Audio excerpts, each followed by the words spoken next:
saya sering bekerja lebih dari 8 jam, kemudian lembur dengan posisi duduk. Nah, saat ini dia merasakan nih pundak saya pegel-pegel dok, nggak enak nih kalau diajak tidur atau duduk gitu. Nah, itu apakah sebuah penyakit akibat kerja nggak dok? Bisa dua-dua.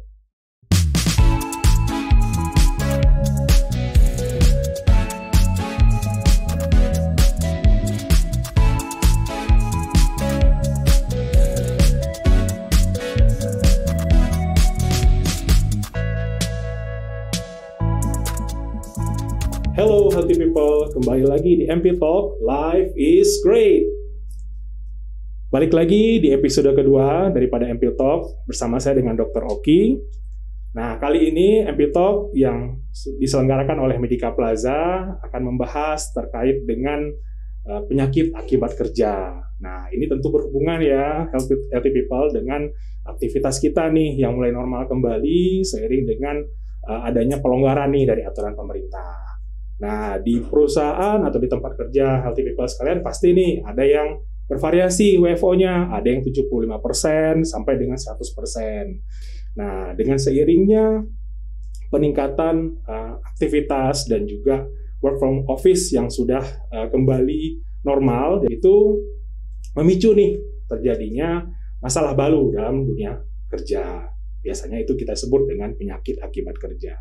Tentu ini menjadi salah satu faktor penting nih.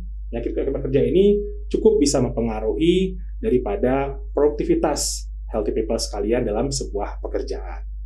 Nah, berkaitan dengan penyakit akibat kerja, kita dari Medica Plaza sudah menghadirkan nih salah satu pakar kita dari kedokteran kerja. Beliau adalah Dr. Ade Mutiara, Magister Kedokteran Kerja, spesialis okupasi.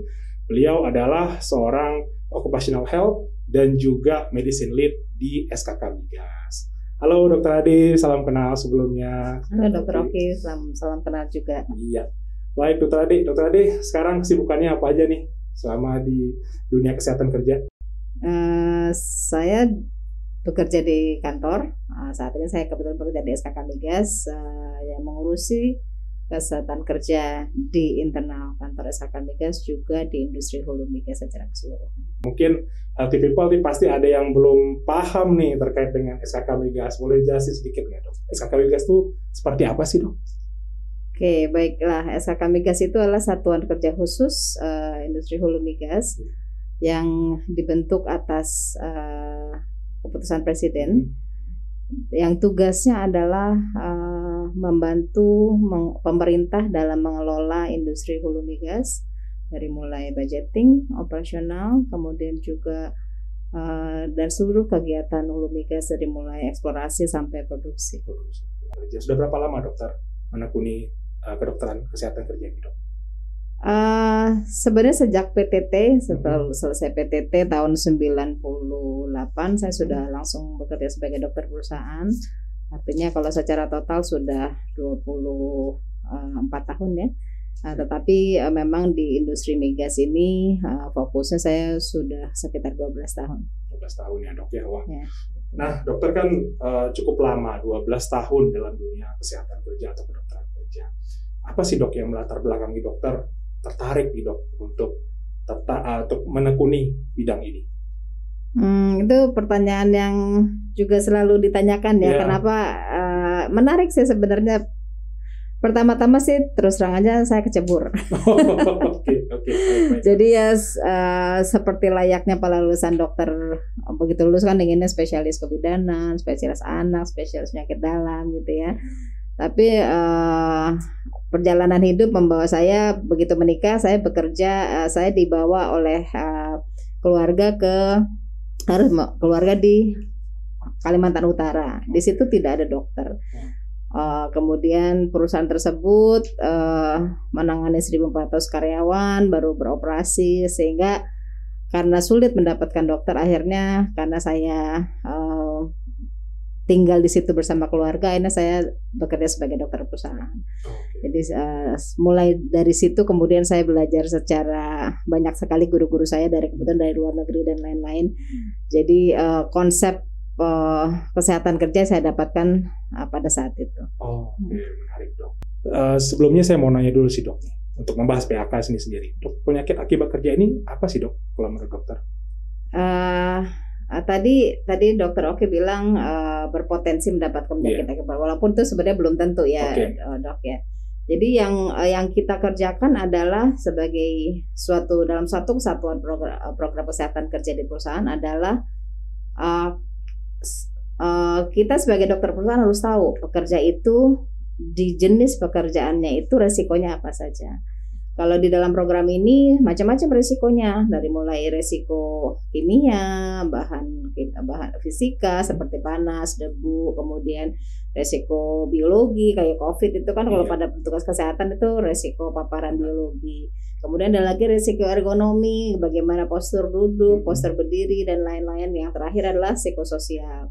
Yang sekarang di masa pandemi resiko terhadap mental health juga cukup besar gitu, karena kekhawatiran, COVID dan lain-lain.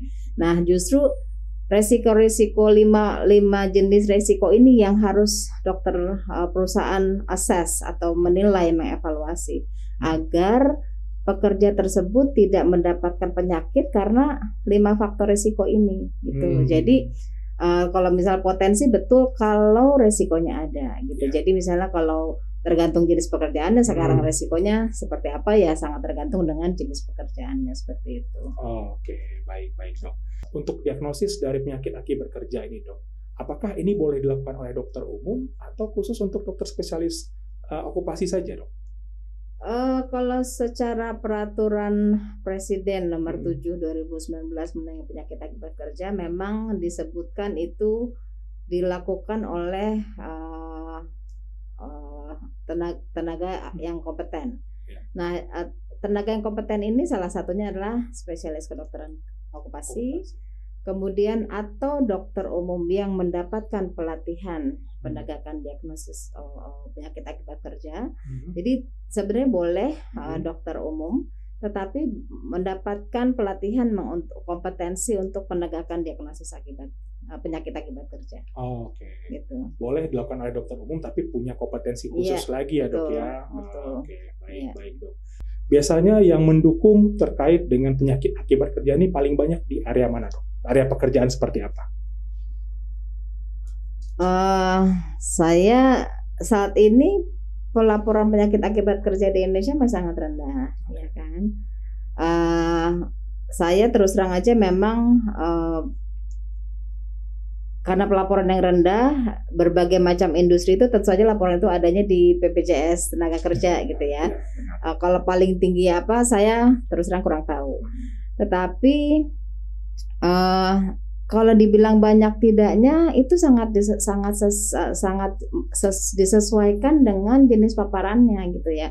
Yang paling nyata, yang sangat mudah untuk dilaporkan, contohnya misalnya tuli akibat kerja karena bising di tempat pekerjaannya. Kemudian kalau selama saya menjalani pendidikan spesialis juga saya melihat banyak sekali penemuan kasus kanker paru misalnya gitu ya, kanker paru pada pekerja-pekerja konstruksi, pekerja-pekerja tambang yang memang tidak ada pelaporannya gitu. Jadi yang memang tidak ada pengelola konstruksi itu kan pekerja informal gitu ya, tidak ada perusahaannya juga tidak seperti industri besar, sehingga memang pekerja ini tidak dimonitor kesehatannya sampai akhirnya jatuh pada kanker paru yang disebabkan pekerjaannya. Jadi misalnya terpapar asbes, terpapar silika pada pekerja kaca gitu ya, kemudian pada bangunan-bangunan akan asbestosis misalnya kayak gitu. Jadi banyak sekali kalau karena rumah sakit persahabatan contoh salah satu rumah sakit pendidikan menemukan yang diduga karena penyakit akibat sebagai penyakit pekerja. Nah permasalahannya perusahaan sebelumnya itu tidak punya data paparannya ada atau tidak, atau pajanannya cukup besar atau tidak, karena tidak diukur gitu, sehingga kembali lagi agak sulit untuk betul-betul menentukan diagnosis ini confirm karena tidak ada data pengukuran paparan di lapangan seperti itu. Sebenarnya sih apa aja sih yang harus diukur sih dok dalam hal kita untuk mencegah nih terjadinya paparan kepada pekerja sehingga nantinya akan menimbulkan penyakit akibat kerja. Baik, terima kasih, pertanyaannya bagus sekali. Ya. Jadi memang tugas seorang dokter perusahaan atau siapapun yang bekerja di bidang kesehatan kerja ada dua sebenarnya yang paling inti, mengukur lingkungan kerja agar sehat buat pekerja. Yang kedua adalah mengukur pekerjaannya sendiri, melakukan medical check-up dan lain-lain gitu ya. Nah, salah satu yang tadi Dr. Oki tanyakan itu mengukur lingkungan kerja, ada namanya program penilaian lingkungan kerja atau bahasa Inggrisnya health risk assessment gitu ya. Jadi penilaian risiko lingkungan yang berdampak terhadap kesehatan. Nah, tadi di awal saya sudah sebutkan ada 5 faktor: fisika, kimia, biologi, ergonomi, dan psikososial. Semua itu harus dinilai. Ada nggak contoh yang paling sederhana? Karena saya di industri migas, seorang operator di refinery gitu ya, dia bekerja di tempat panas. Panas itu kan faktor fisika. Kemudian dia ada di area operasi itu ada generator, ada turbin yang menimbulkan bising. Jadi ada paparan bising, ya kan? Jadi itu juga diukur bisingnya seberapa. Itu kan faktor fisika juga. Kemudian ada juga hidrokarbon. Kalau misalnya di area operasi itu seseorang mengambil sampel minyak itu mengukur kadar hidrokarbonnya, itu faktor kimia gitu kan. Kemudian dari sisi jam kerja yang panjang karena dia jauh dari keluarga, karena dia bekerja 2 minggu on 2 minggu off gitu ya, itu ada faktor psikososial di situ. Jadi jauh dari keluarga, itu semua harus dinilai gitu. Jadi kalau faktor biologinya, apakah di daerah situ misalnya ternyata dia biasanya kan kalau area operasi membuka hutan gitu ya. Kemudian apakah nyamuknya masih banyak, apakah ada potensi nyamuk malaria misalnya kayak gitu. Nah, itu semua harus dinilai. Nah, kemudian dari hasil pengukuran faktor-faktor tersebut dilakukan penilaian apakah risikonya tinggi atau rendah. Kalau ternyata risikonya tinggi, tadi misalnya bising. Kalau di migas, di industri hulu migas, bising itu menjadi satu pajanan yang utama, bising itu, sehingga pengukurannya harus betul, mappingnya harus betul, harus dibeli label kalau area bising, pekerjanya harus menggunakan APD dengan baik, itu ada edukasi khusus. Begitu yang kerja di situ harus diperiksakan audiometrinya supaya dia tidak terjadi tuli akibat kerja. Jadi perjalanannya panjang untuk sampai orang tuli akibat kerja, karena harus ada edukasi pengukuran lingkungan dan lain-lain. Jadi memang pengukuran lingkungan itu menjadi suatu kewajiban dari perusahaan untuk diukur agar pekerja tahu bahayanya apa aja gitu. Oke, baik dok. Misalkan dok, ini penyakit akibat kerja. Secara medis dok, gimana sih dok kita melihat penyakit akibat kerja ini dan bagaimana sih cara kita menanggulangi penyakit akibat kerja ini dok? Jujur, di Indonesia pelaporan penyakit akibat kerja masih sangat rendah kalau yang saya dengar dari BPJS Naker ya. Walaupun sudah ada perusahaan-perusahaan yang memang melaporkan penyakit akibat kerja ke BPJS Tenaga Kerja karena JKN ini menjamin pengobatan sampai yang bersangkutan sembuh. Nah, sekarang justru tantangannya kalau buat kami di dunia kedokteran kerja, orang itu sakit datangnya ke dokter, bukan spesialis okupasi. Nah, dokter-dokter rekan sejawat kita ini aware nggak bahwa keluhannya tersebut kemungkinan karena pekerjaannya gitu. Jadi kalau ternyata begitu ada keluhan hanya mengobati berdasarkan keluhannya, nah ini nggak ketahuan nih penyebabnya. Padahal kalau kira-kira tahu bahwa penyakitnya mungkin karena pekerjaannya, kemudian dirujuk ke dokter spesialis okupasi gitu ya, itu kita bisa mengintervensi perusahaan untuk melakukan perbaikan-perbaikan. Oke, baik dok. Jadi menarik dok, tadi saya dengar dokter ada menyebutkan terkait dengan tanggungan nih. Dari sisi medis kan pasti karyawan yang bekerja di salah satu perusahaan itu pasti punya coverage ataupun tanggungan yang memang diberikan oleh perusahaan ketika seseorang tersebut mengeluh sakit ataupun dalam kondisi yang kurang fit untuk bekerja. Nah, biasanya dok, apakah ada coverage nggak dok? Misalkan atau coverage atau benefit yang diterima oleh karyawan atau perusahaan atau pekerja ini terkait dengan kesehatan ataupun terkait dengan ketika karyawan tersebut mengalami penyakit akibat kerja nggak dok? Ada banget. Jadi kalau kan sekarang dari pemerintah mewajibkan perusahaan membayarkan BPJS Kesehatan dan BPJS Tenaga Kerja, ya kan? Nah, BPJS Tenaga Kerja ini dimaksudkan untuk menanggung atau untuk menjaminkan biaya kesehatan pada kecelakaan kerja, pada penyakit akibat kerja. Jadi dua itu, gitu ya. Kalau kecelakaan kerja cukup clear gitu ya, kecelakaan ada injury, kemudian sampai dia kembali bekerja itu di cover. Sampai bahkan untuk yang berhubungan dengan kesehatan kerja ini sampai return to work, program conditioning sampai kembali bekerja itu BPJS sudah sangat baik untuk ada programnya dari BPJS sendiri yang juga dikelola oleh spesialis kedokteran okupasi dan rehabilitasi medis misalnya yang diperlukan. Nah, untuk penyakit akibat kerja sendiri itu memang perusahaan tuh melaporkan. Kemudian nanti itu melakukan langkah-langkah tersebut kalau memang terbukti penyakitnya karena pekerjaan, yang tadi misalnya ternyata misalnya yang paling parah kanker lah misalnya gitu ya, atau misalnya tuli akibat kerja yang ternyata ada kadar kecacatannya, kita bilang ya ada impairment, ada penurunan fungsi gitu ya, itu ada penggantiannya sesuai dengan tingkat kecacatan dari penyakit akibat kerjanya. Apa sih dok harapan dokter buat kesehatan kerja kita yang ada di Indonesia ini dok?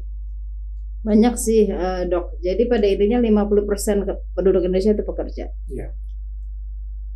Kalau saya perhatikan peraturan pemerintah pada kesehatan kerja itu sudah ada.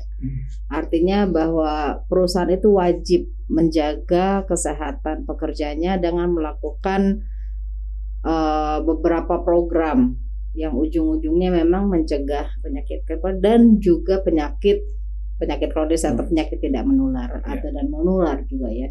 Jadi intinya perusahaan itu harus mempunyai perasaan kewajiban untuk menjaga pekerjanya agar tetap sehat baik selama pekerjaan juga di luar pekerjaannya dengan memberikan pendidikan kesehatan dan perilaku bersih, hidup bersih dan sehat gitu ya.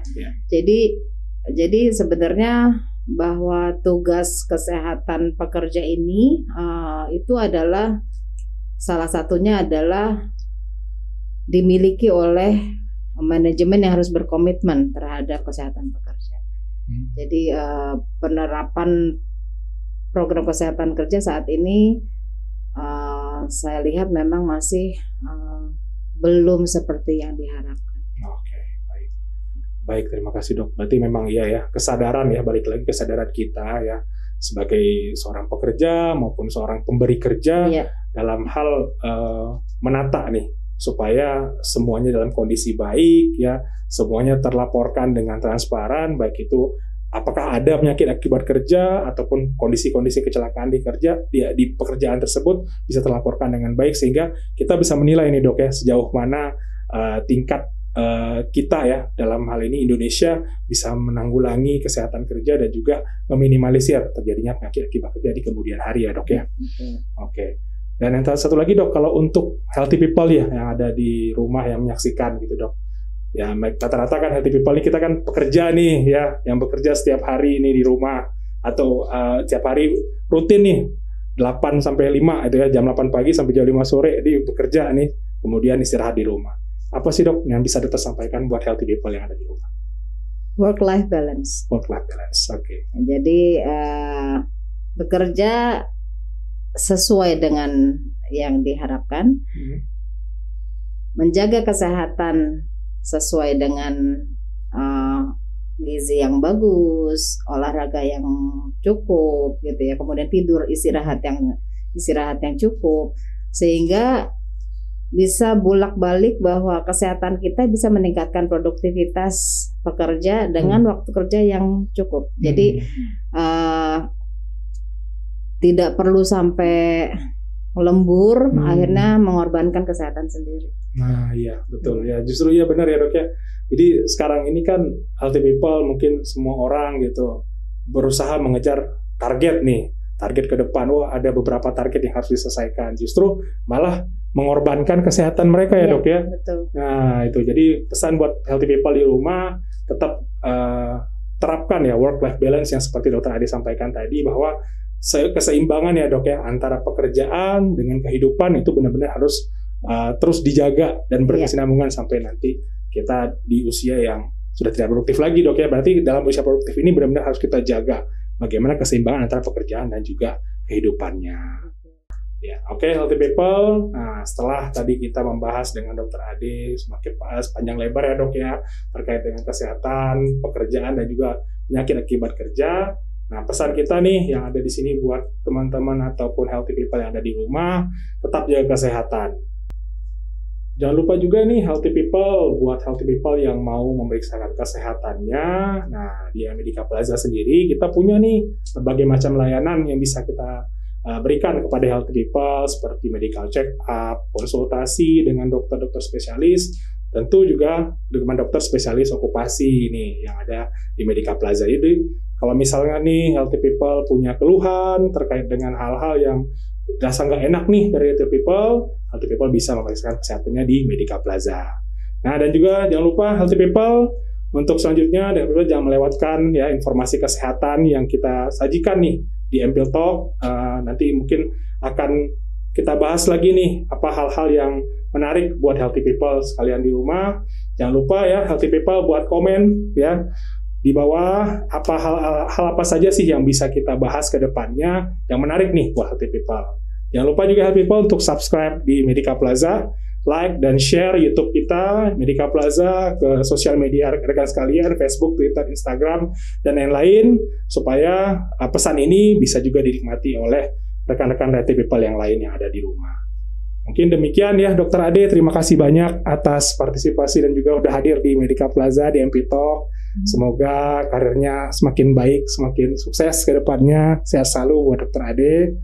Sampai jumpa Dokter Ade di kesempatan yang lainnya. Terima kasih Dokter Oki, dengan senang hati. Sama-sama sukses juga buat Dokter Oki dan Medica Plaza. Ya, terima kasih. Oke, sampai jumpa healthy people. Simak bahasan informasi menarik lainnya mengenai kesehatan dan hal-halnya di MP Talk by Medica Plaza. Life is great.